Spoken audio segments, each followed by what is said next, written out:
आज एका वर्साच्या निमित्तान तेजी याद काडटा आसतना हांव म्हणटलो ताका खरी श्रद्धांजली जर आसत जाल्यार गोंय हे एक नंबरचें राज्य करचें सगळ्या सॅक्टरांत आनी गोंय हें कचरामुक्त गोंय करचें, सुंदर गोंय आसचें, स्वच्छ गोंय आसचें हें तांचें स्वप्न आसतलें.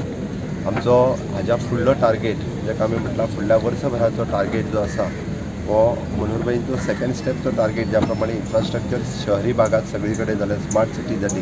The second target which is the rural development की रुरल इन्फ्रास्ट्रक्चर जे जाय, रुरल डेव्हलपमेंट जे जावपाक जाय इन ऑल सॅक्टर्स. जो मनशाचो विकास मुखार दवरून ती रुरल डेव्हलपमेंट फुडल्या 2 वर्सांच्या कार्यकाळात पूर्ण करप आनी ताच्याच वांगडा आमी स्वच्छ, नितळ आनी हिरवेगार गोंय करपा खातीर आमी प्रयत्नरत आसतले. कारण मनोहर भाई हे आमचे व्हडले नेते ज्यांच्या मार्गदर्शनाचेर आमी सगळे घडले आणि ह्या निमतान आमी सगळ्या कार्यकर्त्यांक अपील करता की भारतीय जनता पार्टीच्या आमचे जे निवडणूक जातली जिल्हा पंचायतीची त्या निवडणुकीक प्रत्येक कार्यकर्त्यांनी ठरवचें आपलो बूथ जिखप ही एक जर जिखले जाल्यार हीच खरी श्रद्धांजली मनोहर भाईक ठरतली अशें हांव सगळ्या कार्यकर्त्यांक अपील करता. कुडचड्या आणि सांग्या बीजेपी मंडळान पर्रीकराची पुण्यतीथ पाळ्ळी.